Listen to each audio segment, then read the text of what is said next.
Fox and RockShox are the two biggest names in suspension, but they've also got electronic dropper posts. Yeah, that battle is well and truly still alive. The RockShox Reverb AXS, £535. The Transfer Neo, £1,129. Yikes. But which is best? Let's find out.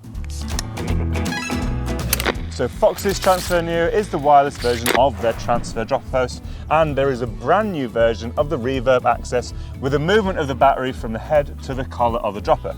Now Alex, you've been testing both of these for a little while, so we're going to find out which is the best dropper post. Yeah, in my opinion, there's definitely one clear winner. But before we get onto that, let's look at 4 things you need to know about these two posts.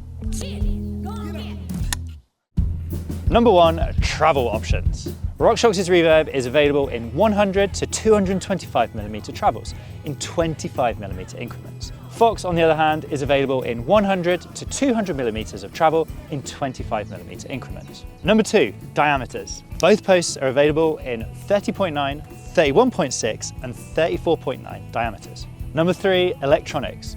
Both posts are connected via electronic wireless protocols. However, Fox and RockShox have developed their own systems. The Reverb AXS shares its battery with all other AXS components. Fox's Transfer Neo has its own battery, and this is shared with Neo rear shocks. Number 4, weight. In 175mm travel, the RockShox Reverb AXS weighs 673 grams. 679. Whoops. And the Fox, in the same travel, weighs 759. 753. My God.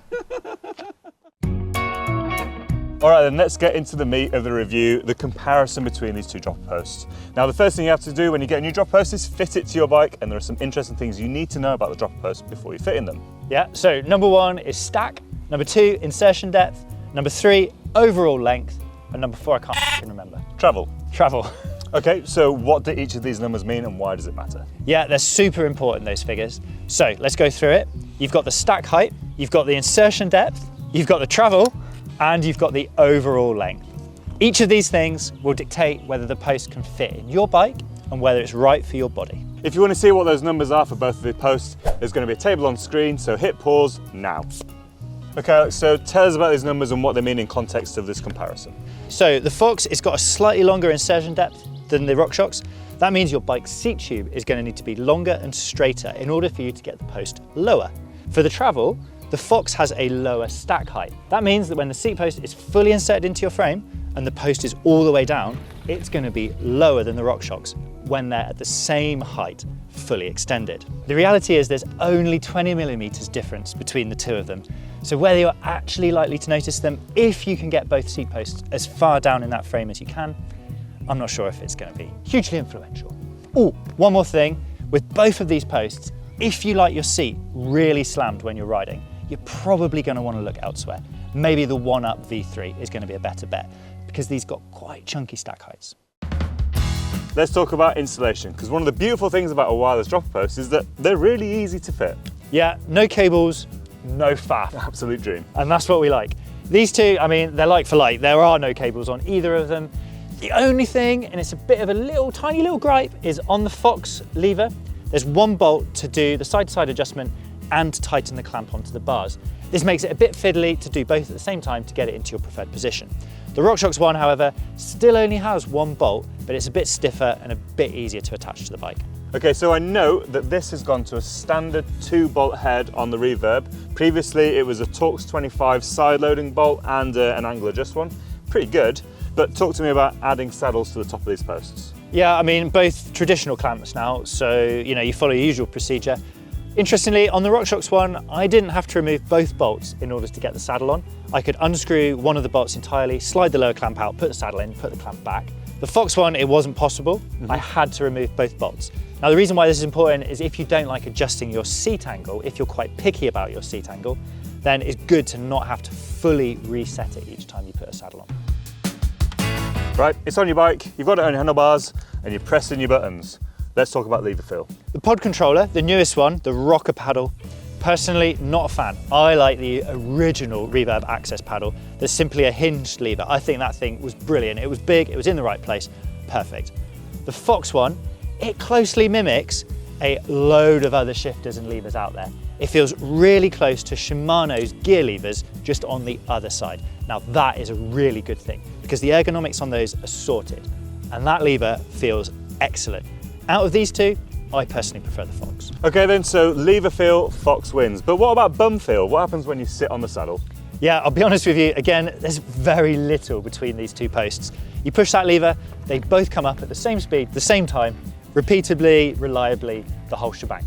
However, there's always a however. When is there not?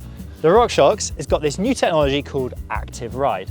Now this is from the Explore Gravel Reverb, where they changed the internal spring design to have only air, not air and oil anymore. And this means when the post isn't quite at full travel, it's got a bit of squish. Okay. That squish is intentional. And this basically gives you like a suspension seat post. And it feels awesome. I was genuinely surprised, right? I went out on my usual climb and I was like, this is gonna be silly. I'll drop the post by a few millimeters into its travel. Suddenly my bike was so much smoother. Honestly, really, really good. The Fox has a super steadfast extended position. You cannot squish it. I mean, there's a tiny, tiny little bit if you measure it, if you're being picky, but you're never feeling that out on the bike. The RockShox at full height is also super hard. It's just when you squish it into its travel. Is there any sort of twist and turn when you're riding? Is the saddle rotating? Yeah, quite a few posts have this issue and it's just an intrinsic design. Of these two, none. I think you'll be pleasantly surprised that there's none there either. Both very solid. Okay, Al, so they go down the same, but how do they come back up? Yeah, so as long as both are set within their manufacturer recommended pressures, absolutely no comments at all. Super speedy, super fast, no issues here. Fox has actually made a big hoo-ha about their Neo protocol. They said that they stripped out all unwanted bits of data in there to make it faster. Couldn't tell the difference. Up, down? Up, down, down, up. Right, you've had it on your bike for a little while. Dropper posts aren't always renowned as being the most reliable of items. How have these fared? Yeah, they fared really well during the test period. Fox claims it's got an 8,000 actuation service life. Now this is tracked in Fox's Ride smartphone app. You connect the post to the app and it tells you how many actuations you've done. The RockShox on the other hand is a 300-hour service interval, and that's quite a lot. Both posts actually use just air in their springs, so in theory they should be easy to rebuild. However, again, Fox recommends that you take it to a Fox service centre. RockShox have extensive online manuals and how-tos on how to rebuild their posts, and all of the spare parts are readily available. In my opinion, I think this sways that one in favour of the RockShox. So service life seems quite long. How about the battery life? Yeah, I think that as long as you keep on top of your battery life and don't just turn up to the trails with depleted batteries, Tom, yeah, you're never going to really have any issues with these. You know, you charge them once every couple of weeks, no sweat. Right, Al, on paper, these two dropper posts seem like they perform just as well as each other. However, in the introduction, Al said that there was a clear winner. So let's get to the crux of this review. Yeah, those that all know me, there are two things very close to my heart. Number one is the price. Number two is actually the weight. The RockShox is cheaper, it's £539, whereas the Fox, are you ready for it? £1,129. Yikes. That's a lot of money. So the Fox is double the price of the RockShox. Okay. It's probably no surprise then that I think you're picking the Reverb. Now, you mentioned that the insertion depth of the Fox is longer, yep, but the stack height was smaller. Yeah.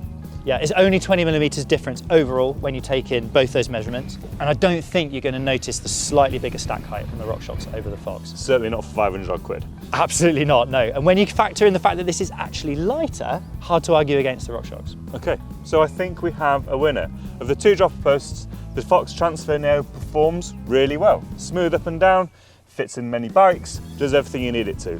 But the RockShox Reverb AXS is cheaper by a long stretch, and it's also a little bit lighter. And that is why it's the winner. Now, if you want to see more reviews from MBUK TV, click on the link on screen to the Recton Rated playlist.